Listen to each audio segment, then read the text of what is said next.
Thank you.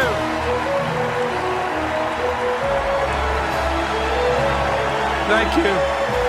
Thank you.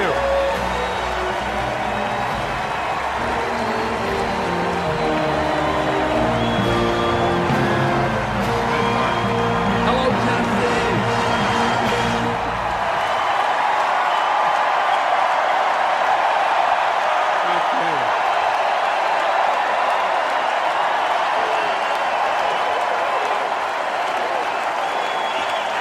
Thank you.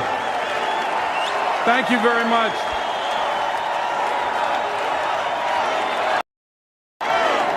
Thank you very much.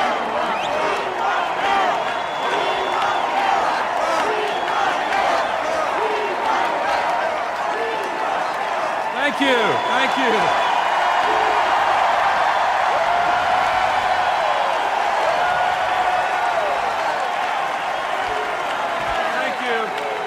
Thank you.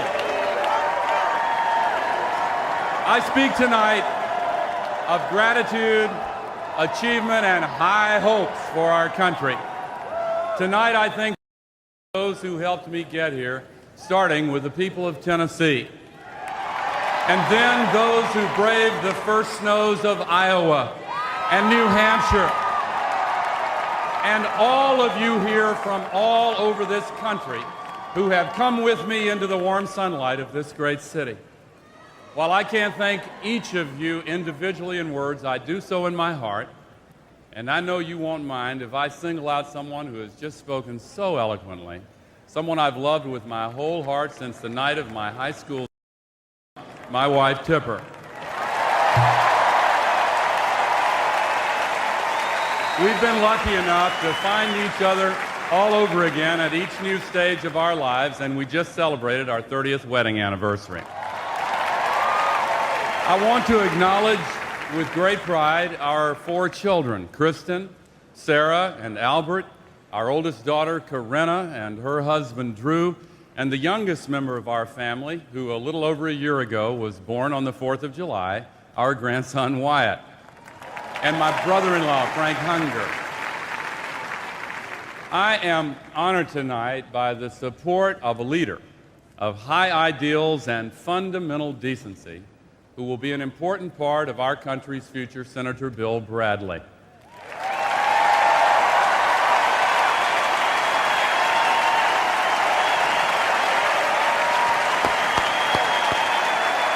Thank you, Bill. Thank you, Bill, for your focus on campaign finance reform and civil rights and ending child poverty. There's someone else who will shape that future, a leader of character and courage, a defender of the environment and working families, the next Vice President of the United States of America, Joe Lieberman.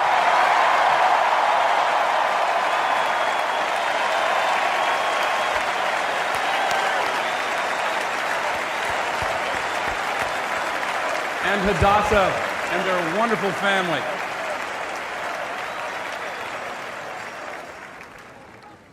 I picked Joe for one simple reason. He's the best person for the job.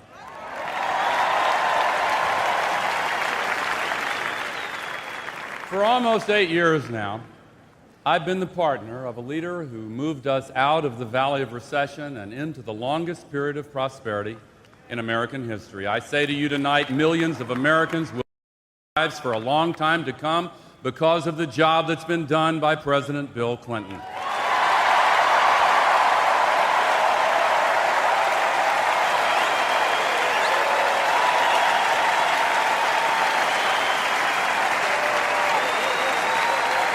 Instead of the biggest deficits in history, we now have the biggest surpluses, the highest home ownership ever, the lowest inflation in a generation, and instead of losing jobs, we now have 22 million good jobs, higher family incomes.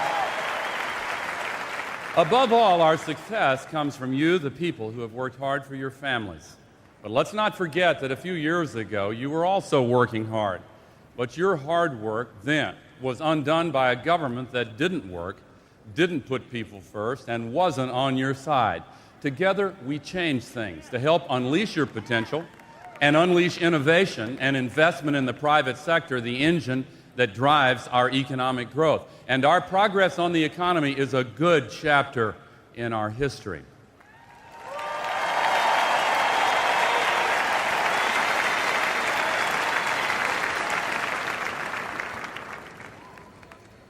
But now we turn the page and write a new chapter. And that's what I want to speak about tonight. This election is not an award for past performance. I'm not asking you to vote for me on the basis of the economy we have. Tonight, I support on the basis of the better, fairer, more prosperous America we can build together.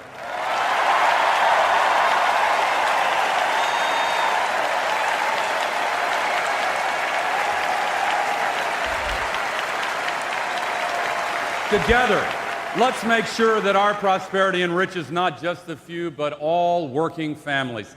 Let's invest in health care, education, a secure retirement, and middle-class tax cuts. I'm happy that the has boomed and so many businesses and new enterprises have done well. This country is richer and stronger, but my focus is on working families, people trying to make house payments and car payments, working overtime to save for college and do right by their kids.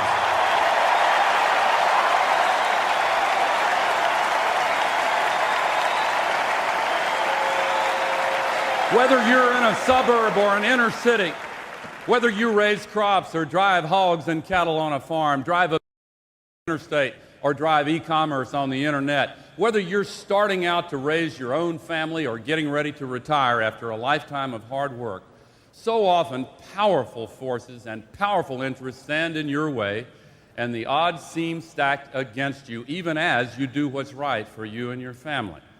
How and what we do for all of you, the people who pay the taxes, bear the burdens, and live the American dream, that is the standard by which we should be judged. And for all of our good times, I am not satisfied. To all the families in America,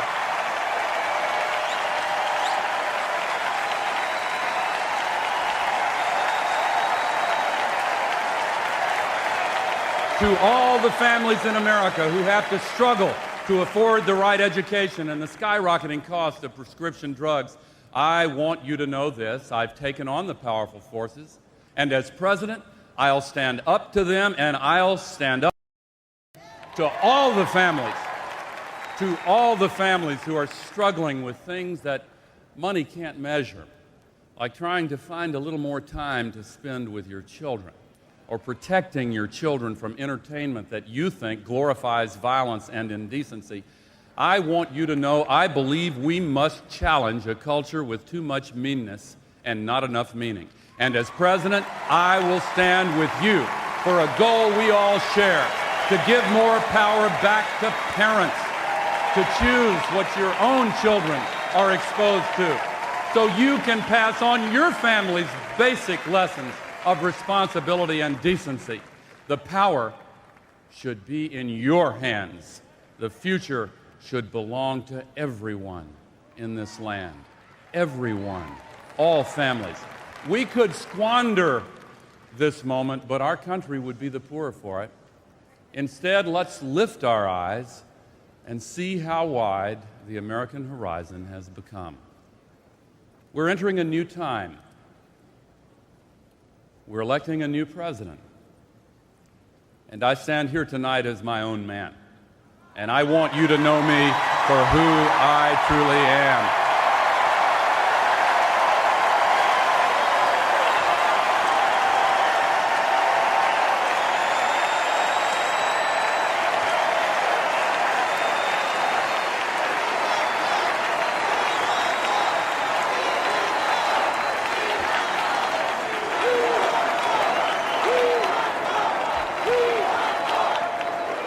I grew up in a wonderful family.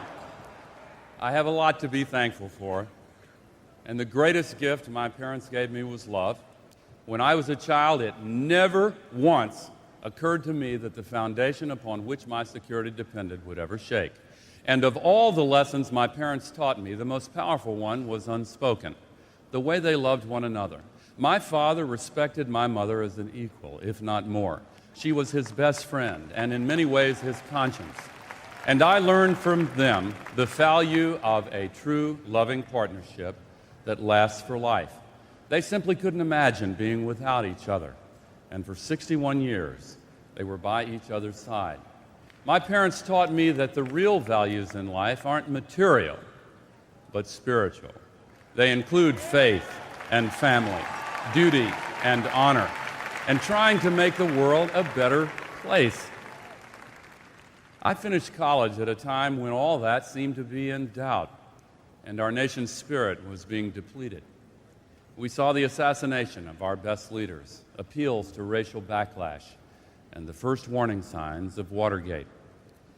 I remember the conversations I had with Tipper back then and the doubts we had about the Vietnam War. But I enlisted in the Army because I knew if I didn't go, someone else in the small town of Carson would have to go in my place. I was an Army reporter in Vietnam.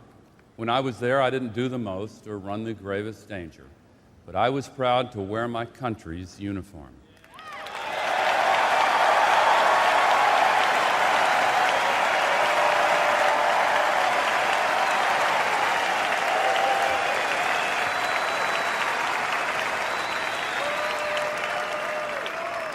Let me tell you, when I came home running for office, the last thing I ever thought I would do.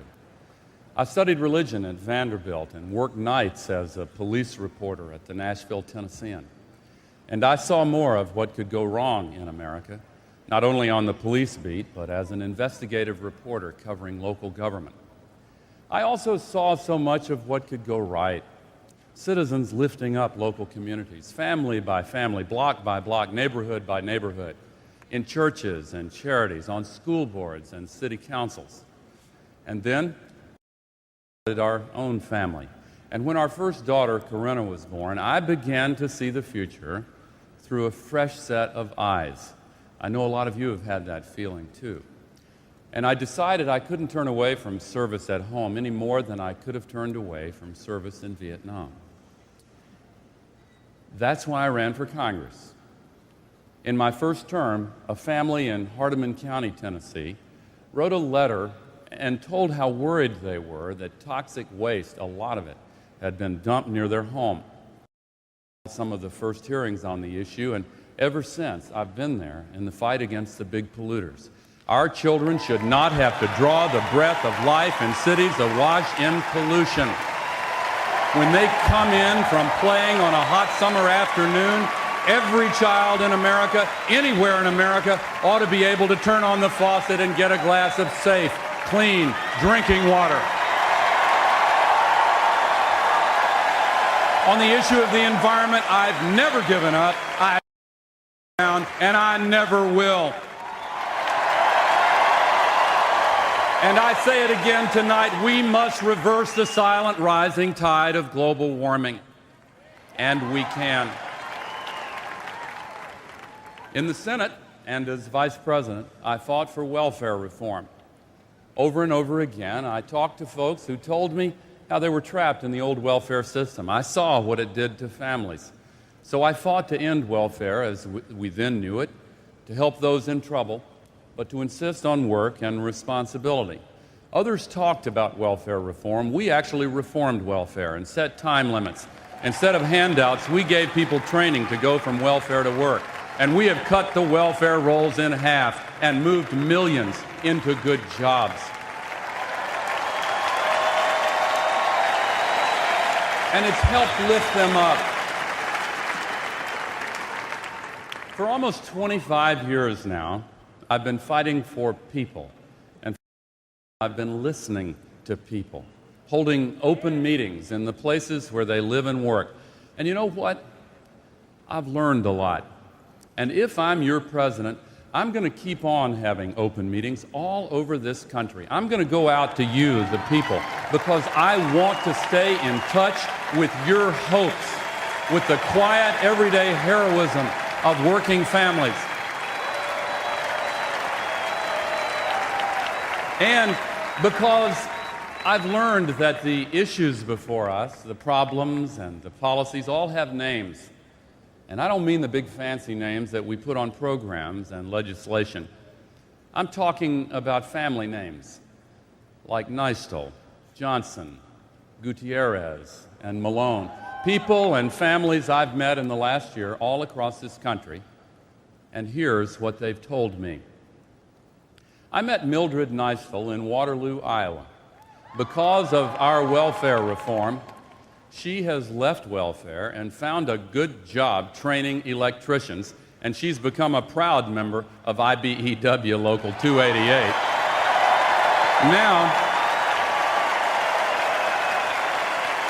Now, she dreams of sending her daughter, Irene, to college. Mildred Nystel is here with us tonight, and I say to her, I will fight for a targeted, affordable tax cut to help working families save and pay for college. They need help, and we'll give it to them. It's the key to our future. I met Jacqueline Johnson in St. Louis, Missouri. She worked for 35 years as a medical assistant, caring for others. Now she's 72 years old and needs prescription medicines to care for herself. She spends over half of her Social Security check, her only source of income, on her pills. So she either skips meals or shops for bargains at a wholesale food store and buys macaroni and cheese dinners in bulk and then has them at every meal. I invited her here tonight, and Mrs. Johnson, I promise you once again, I will fight for a prescription drug benefit for all seniors under Medicare.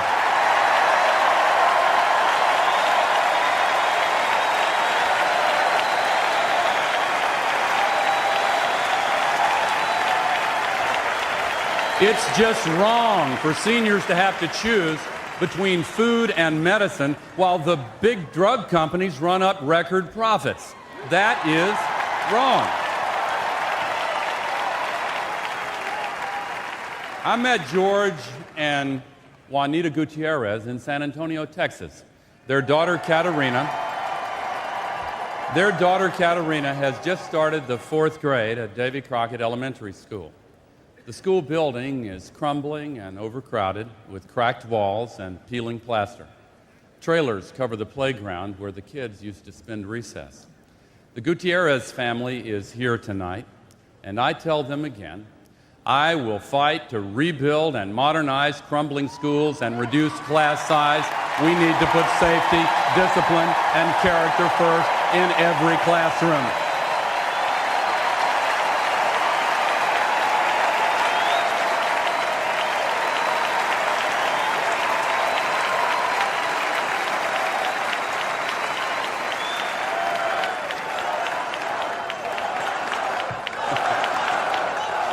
You know,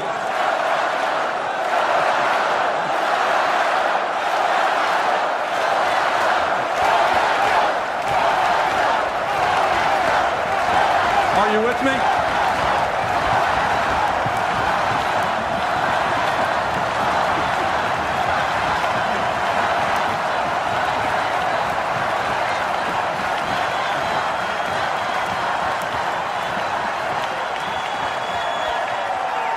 You know, education may be a local responsibility, but I believe it also has to be our #1 national priority. We can't stop until every school in America is a good place to get a good education.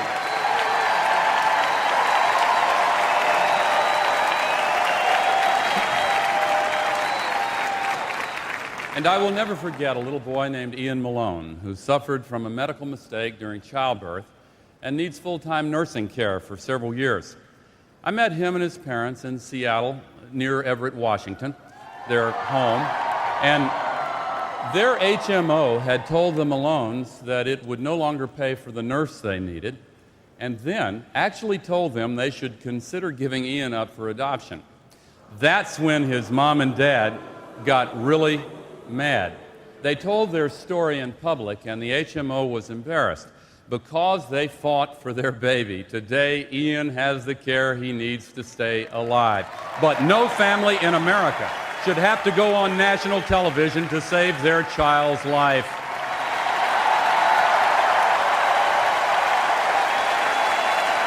You know what we have to do. You know.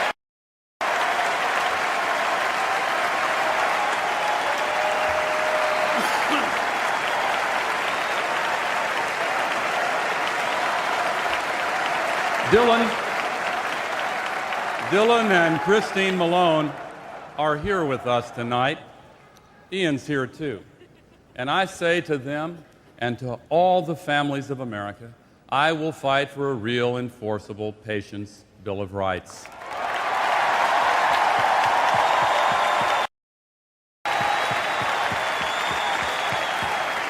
It's just wrong to have life and death medical decisions made by bean counters at HMOs who don't have a license to practice medicine and don't have a right to play God. It's time to take the medical decisions away from the HMOs and insurance companies and give them back to the doctors and the nurses and the healthcare professionals.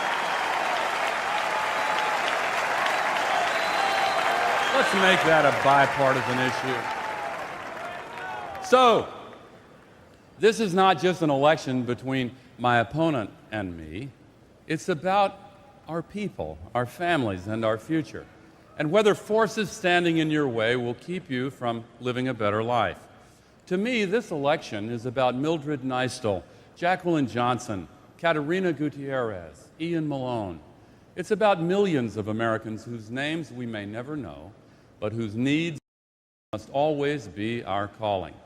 And so, here tonight, in the name of all the working families who are the strength and soul of America, I accept your nomination for President of the United States of America.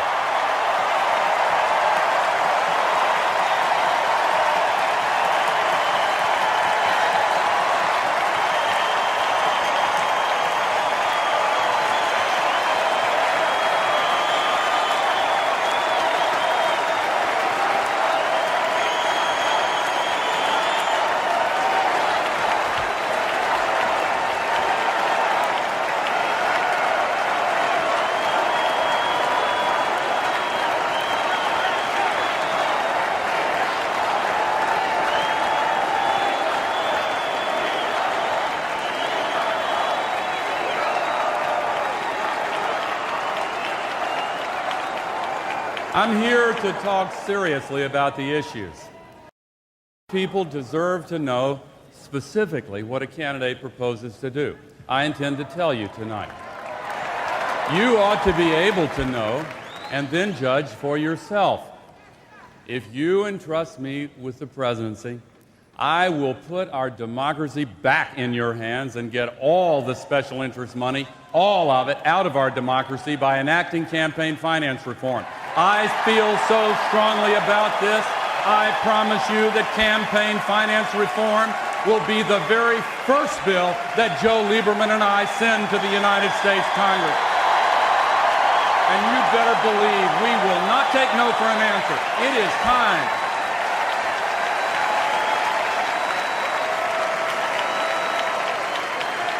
Let others try to restore the old guard. We come to this convention as the change we wish to see in America. And what are those changes? At a time when most Americans will live to know even their great-grandchildren, we will save and strengthen Social Security and Medicare, not only for this generation, but for generations to come.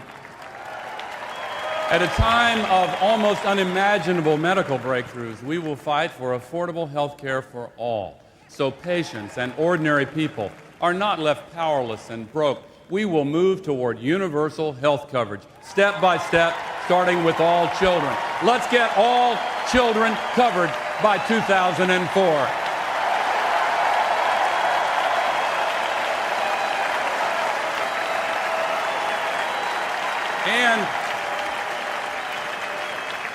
And let's move to the day when we at long last end the stigma of mental illness and treat it like every other illness everywhere in this nation.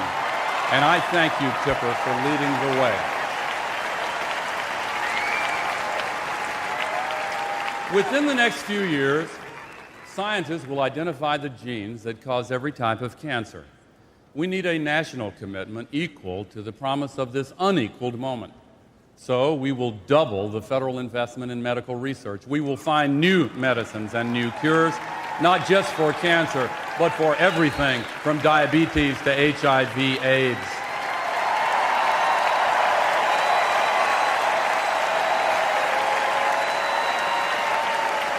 At a time when there is more computer power in a Palm Pilot than in the spaceship that took Neil Armstrong to the moon, we will offer all our people lifelong learning and new skills for the higher-paying jobs of the future. At a time when the amount of human knowledge is doubling every 5 years, and science and technology are advancing so rapidly, we will do bold things to make our schools the best in the world. I will fight for the greatest single commitment to education since the GI Bill, for revolutionary improvements in our schools, for higher standards and more accountability, to put fully qualified teachers in every classroom, test all new teachers, and give teachers the training and professional development they deserve. It's time to treat and reward teachers like the professionals that they are.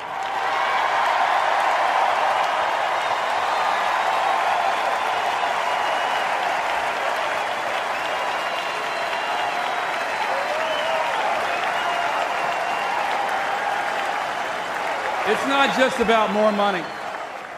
It's about higher standards, accountability, new ideas. But we can't do it without new resources. And that's why I will invest far more in our schools. In the long run, a second-class education always costs more than a first-class education. And I will not go along with any plan that would drain taxpayer money away from our public schools and give it to private schools in the form of vouchers.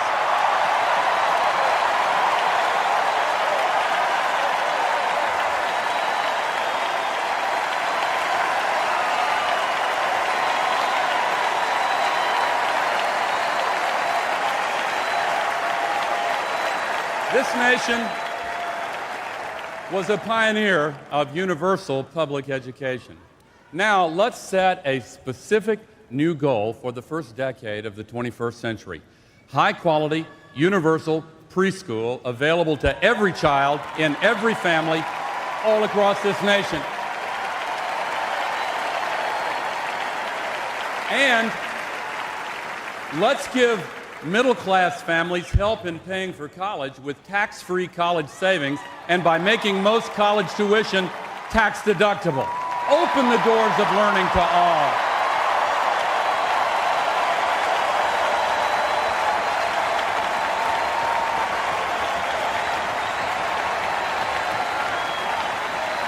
And all of this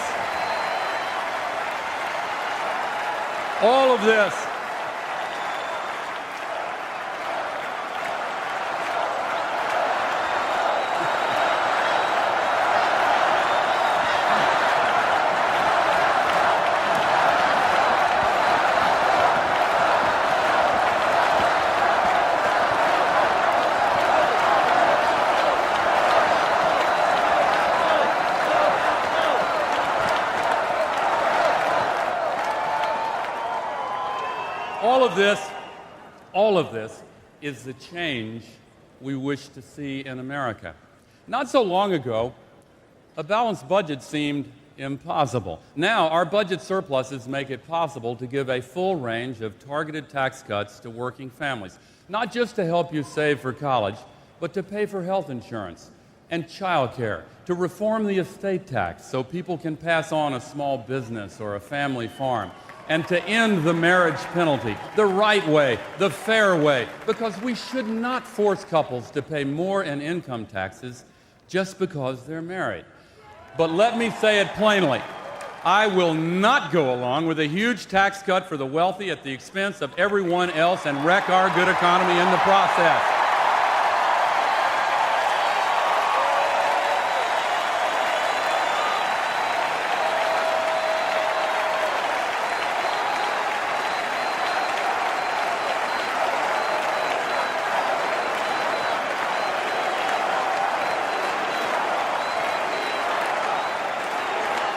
tell you, under the tax plan the other side has proposed, for every $10 that goes to the wealthiest 1%, middle-class families would get 1 dime, and lower-income families would get 1 penny. In fact, if you added up, the average family would get about enough money to buy 1 extra Diet Coke a week. About, it's not nothing, about 62 cents in change. But let me tell you, that's not the kind of change I'm working for.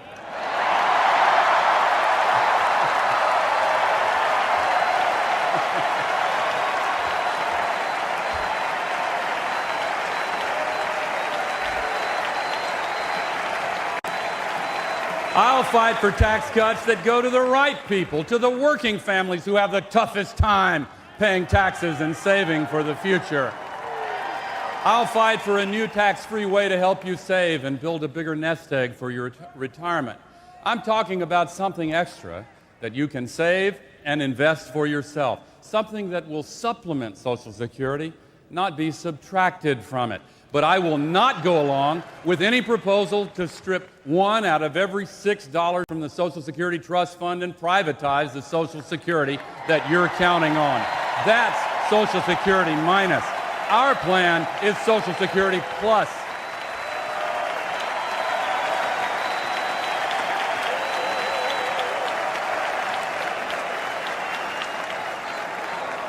We will balance the budget every year and dedicate the budget surplus first to saving Social Security. In the next 4 years, we will pay off all the national debt this nation in the first 200 years. This will put us on the path to completely eliminating the debt by 2012, keeping America prosperous far into the future. But there's something else at stake in this election that's even more important than economic progress. Simply put, it's our values. It's our responsibility to our loved ones, to our families.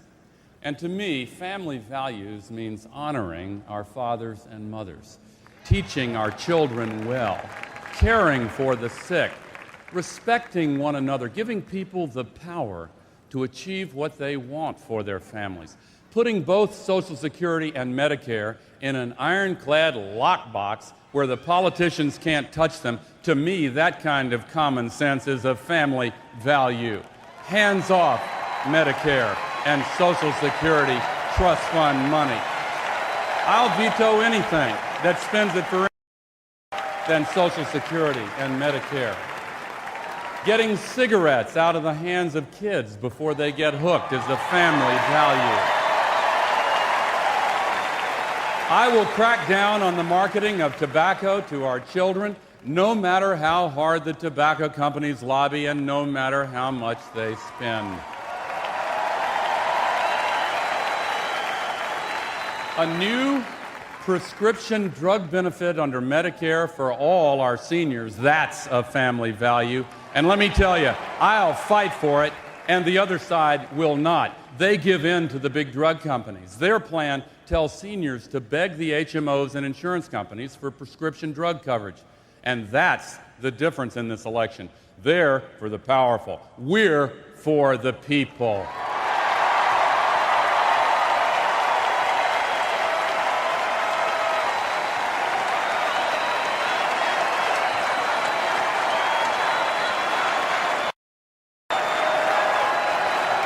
Judge for yourself. Look at the agendas. Look at the facts.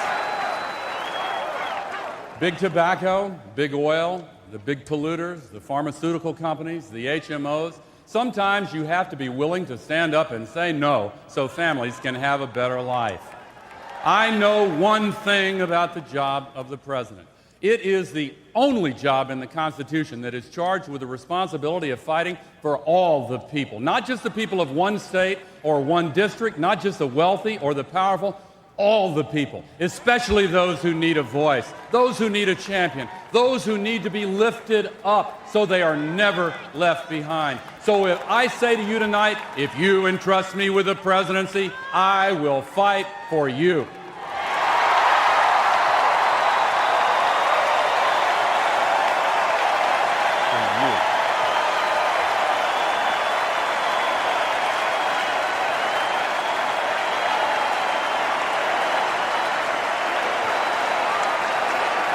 mean that with all my heart.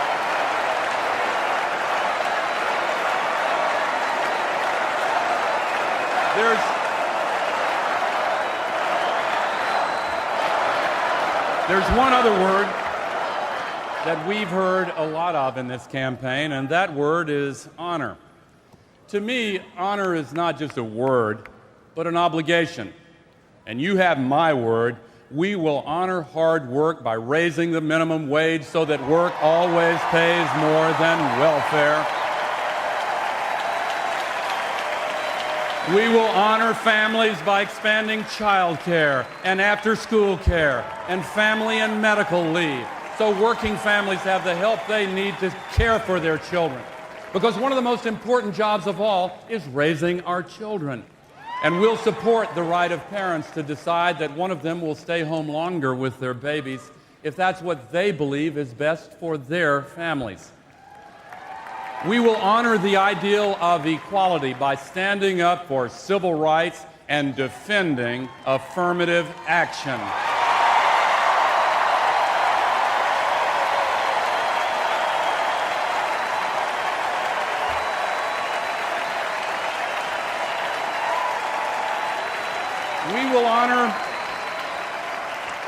We will honor equal rights, and we will fight for an equal day for an equal day's work. And let there be no doubt, I will protect and defend a woman's right to choose. The last thing this country needs is a Supreme Court that overturns Roe v. Wade.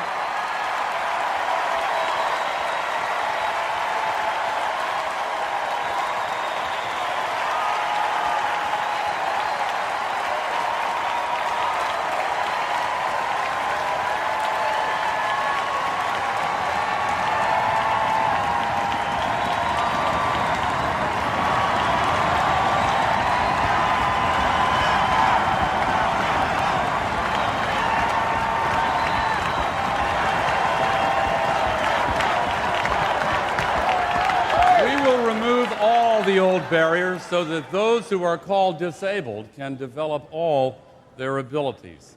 And we will also widen the circle of opportunity for all citizens, and we will vigorously enforce all our civil rights laws with the budgets and personnel that are necessary. And hear me well, we will pass the Employment Non-Discrimination Act.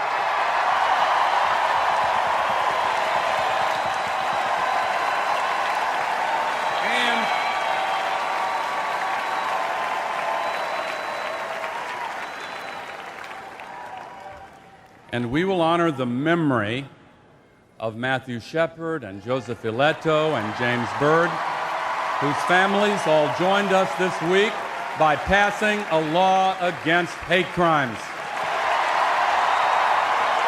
They are different. We need to embody our values in that new law. It's time. We will honor the hard work of raising a family by doing all we can to help parents protect their children. Parents deserve the simple security of knowing that their children are safe, whether they're walking down the street, surfing the World Wide Web, or sitting behind a desk in school. To make families safer, we passed the toughest crime bill in history, and we're putting 100,000 new community police on our streets. Crime has fallen in every major category for 7 years in a row, but there's still too much danger, and there's still too much fear.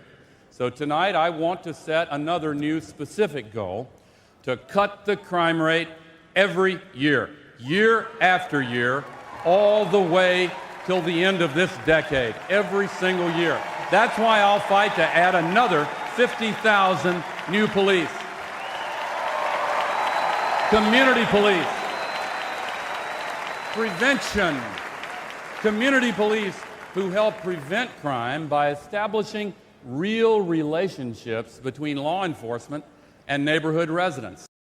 Incidentally, is the opposite of racial profiling, which must be brought to an end throughout the criminal justice system.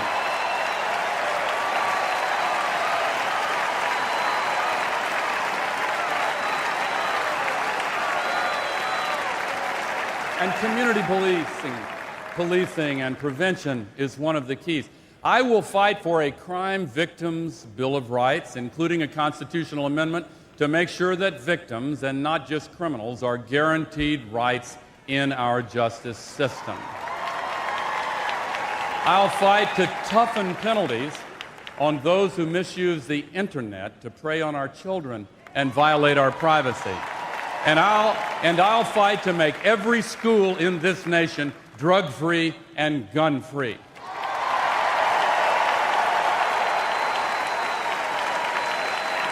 I believe in the right of sportsmen and hunters and law-abiding citizens to own firearms. But I want mandatory background checks to keep guns away from criminals and mandatory child safety locks to protect our children.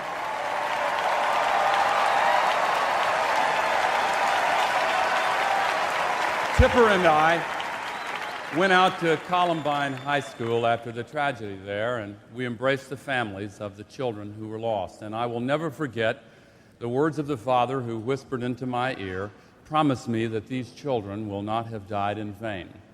All of us must join together to make that promise come true. Laws and programs by themselves will never be enough. All of us, especially all parents, need to take more responsibility. We need to change our hearts and make a commitment to our children and to one another. We need to lift up the meaning in their lives. You know, I am excited about America's prospects and full of hope for America's future. Our country has come a long way. And I've come a long way since that long ago time when I went to Vietnam. I've never forgotten what I saw there and the bravery of so many young Americans. The price of freedom is sometimes high, but I've never believed that America should turn inward. As a senator, I broke with many in our party and voted to support the Gulf War when Saddam Hussein invaded Kuwait, because I believed America's vital interests were at stake.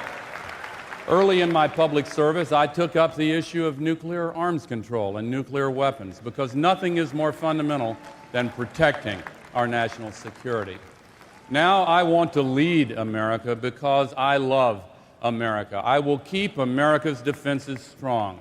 I will make sure our armed forces continue to be the best equipped, best trained, and best led in the entire world. They are now, and they will be. In the last century, this nation, more than any other, freed the world from fascism and communism. But a newly free world still has dangers and challenges, both old and new. We must always have the will to defend our enduring interests, from Europe to the Middle East to Japan and Korea. We must strengthen our partnerships with Africa, Latin America, and the rest of the developing world. We must confront the new challenges of terrorism, new kinds of weapons of mass destruction, global environmental problems, and new diseases that know no national boundaries and can threaten national security. We must welcome and promote truly free trade. But I say to you, it must be fair trade. We must get standards. We must set standards to end child labor, to prevent the exploitation of workers and the poisoning of the environment. Free trade can and must be, if I'm president, will be, a way to lift everyone up, not bring anyone down to the lowest common denominator.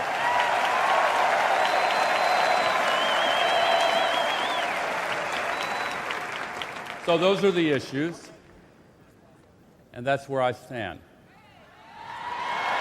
But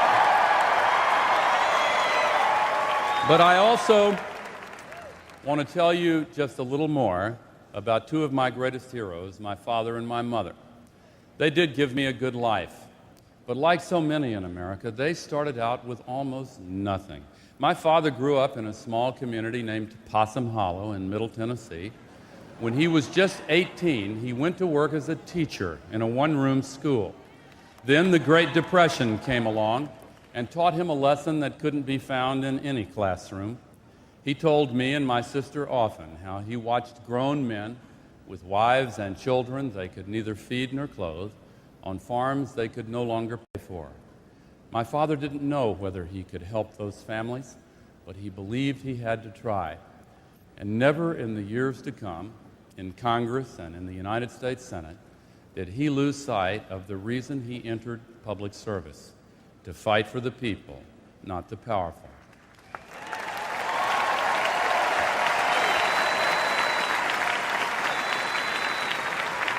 My mother grew up in a poor farming community in northwest Tennessee. Her family ran a small country store in Cold Corner, a store that went bust during the Great Depression. She worked her way through college. Then she got a room in Nashville at the YWCA and waited tables at an all-night coffee shop for 25-cent tips. She then went on to become one of the first women in history to graduate from Vanderbilt Law School. As Tipper told you, we lost my dad a year and a half ago, but we're so lucky that my mother, Pauline, continues to be part of our lives every single day. She is here tonight.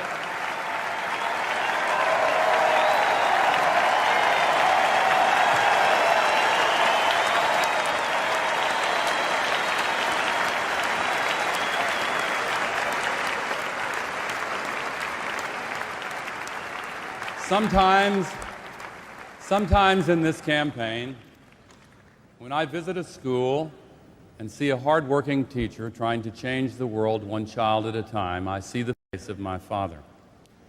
And I know that teaching our children well is not just the teacher's job, it's everyone's job, and it has to be our national mission.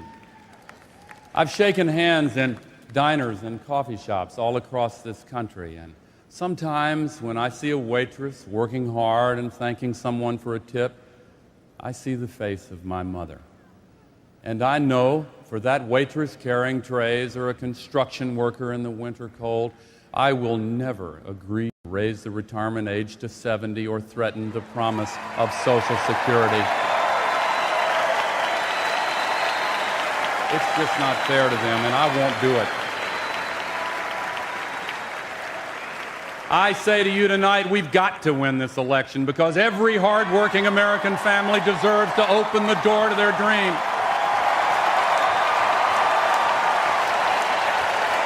In our democracy, the future is not something that just happens to us. It's something that we make for ourselves together. So to the young people watching tonight, I say this is your time to make new the life of our world. We need your help to rekindle the spirit of America. Believe in our country. We believe in you. And I ask all of you, my fellow citizens from this city, that marked both the end of America's journey westward and the beginning of the new frontier, let us set out on a new journey to the best America, a new journey on which we advance not by the turning of wheels, but by the turning of our minds, the reach of our vision, the daring grace of the human spirit. Yes, we have our problems, but the United States of America is the best country ever created and still, as ever, the hope of humankind. Yes, we're all imperfect, but as Americans, we share in the privilege and challenge of building a more perfect union. I know my own imperfections. For example, I know that sometimes people say I'm too serious, that I talk too much substance in policy. Maybe I've done that tonight. But the presidency is more than a popularity contest. It's a day-by-day fight for people. Sometimes you have to choose to do what's difficult or unpopular. Sometimes you have to be willing to spend your popularity in order to pick the hard right over the easy wrong.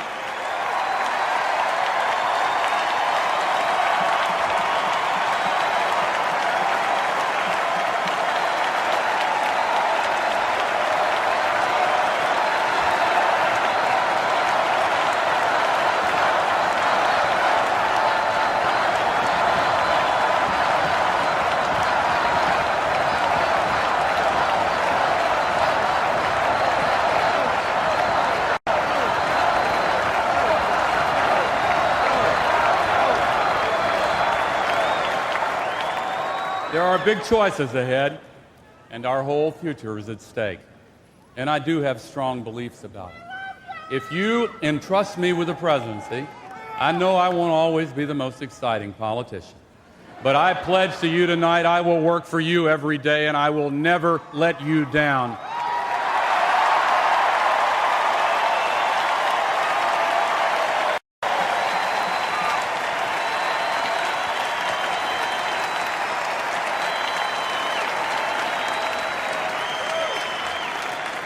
If we allow ourselves to believe without reservation that we can do what's right and be the better for it, then the best America will be our America. In this city of angels, we can summon the better angels of our nature. Do not rest where we are or retreat.